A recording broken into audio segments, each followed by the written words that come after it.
नमस्कार, मी कोल्हापूरकर अवधूत पोळ या माझ्या युट्यूब चॅनल सगळ्यांचे सहर्ष स्वागत. आज आपण आलो आहोत गडिंग्लज तालुक्यातील हनीमनाळ या गावामध्ये. हनीमनाळ या गावामध्ये जवळजवळ 17व्या शतकातील सर्वसाधारण एक स्वयंभू हनुमानाचं मंदिर आहे. इतकं जागरूक मंदिर आहे की या मंदिराला हजारो भक्त येतात. नवसाला पावणारा हनुमान असं म्हणतात, मारुती असं म्हणतात. इथूनभूत माहिती या मंदिराची पुजारी आहेत गुरुसाहेब, यांच्याकडून घेऊया. नमस्कार गुरुसाहेब. तर या मंदिराचा इतिहास सांगा की इतकं प्रसिद्ध आहे हे आणि स्वयंभू मंदिर आहे, त्याचा इतिहास जरा सांगा. आपल्या इतिहास पूर्वी गाव शाळेकडच्या बाजूला होतं. बरं. आणि हे माळ रान होतं. तिथं झाडं झुडपं असेल ते होती. तिथं वारुळ होतं. वारुळावर गाय यायची आणि 10 वर्षांनी दूध सोडायची. ते दूध सोडल्यानंतर ते घरात हात देणार म्हटल्यानंतर ती चौकशी करायला गड्याला हे करायला मारायला. मी 17व्या शतकात म्हणतात याचा इतिहास रामचंद्राशी पण जोडला जातो. प्रभू रामचंद्र पण इथूनच गेलेले आहेत. हनीमनाळवरून राज्यात गेलेले आहेत. रामचंद्र या भागात येऊन गेलेले आहेत. ज्याला सामनगडला आपण गेले. बरं. त्यानंतर रामलिंग पण गेले. मग हनीमनाळ मार्केट गेले. कसं आहे, स्वयंभू इथं आहे म्हटल्यानंतर त्यांचं पावन झालेलं आहे. त्याच्यामुळं ते आणि हनुमंताच्या नावावरून हनीमनाळ हे नाव पडतं. बघा, हे आपल्याला कळलं की हनीमनाळ हे नाव याच्यावरूनच पडलेलं आहे. हा इतिहास म्हणजे काय, इथं म्हणजे शोधलं कसं काय?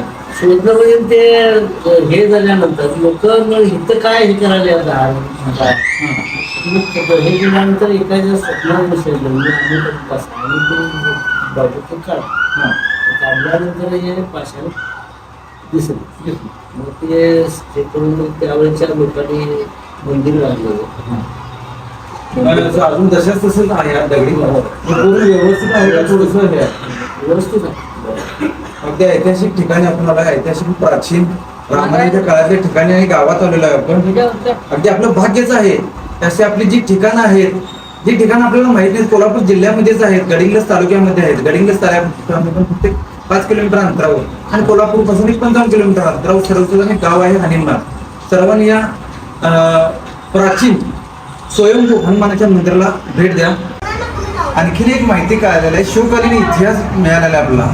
आपल्या गावचे पोलीस पाटील आहेत, त्यांच्याकडून आपली ही माहिती मिळाली आहे. नमस्कार साहेब, तुमचं नाव सांगा. माझं लक्ष्मण गुंबनराव पाटील. शिवकालीन इतिहास काय आहे? शिवकालीन इतिहास म्हणजे हे रामदास स्वामींच्या ह्याच्यातून रामदास स्वामी तर आलेले होते. बरं.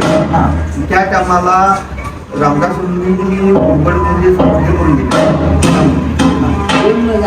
आणि ज्या टायमाला राम वनवास भोगतला, ज्या टायमाला राम भोगला, सगळं भोग फिरत सामनगडावर शेवटचा मग यज्ञ, मोठा यज्ञ होता.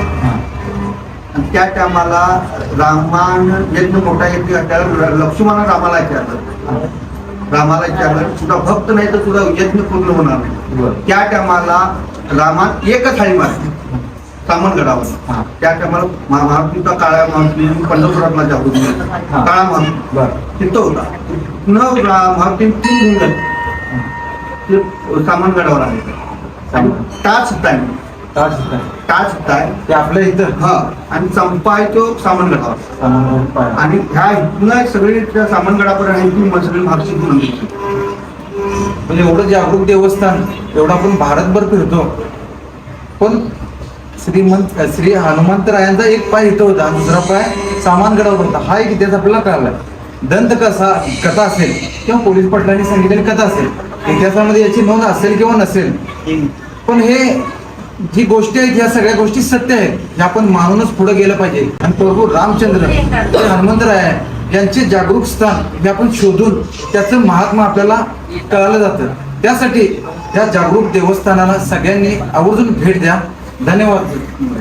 आणि असेच माझे नवनवीन प्राचीन मंदिराचे व्हिडिओ, शिवकालीन तसेच छत्रपती शिवाजी महाराजांच्या गड किल्ल्यांचे व्हिडिओ पाहण्यासाठी मी कोल्हापूरकर अवधूत पोळ या चॅनलला आवर्जून भेट द्या. आणि सविस्तर या मंदिराचं आपण चित्रीकरण केलं आहे, सिनेमॅटिक केलं आहे, याचा आपण आनंद घेऊया. जय श्रीराम, जय शिवराय.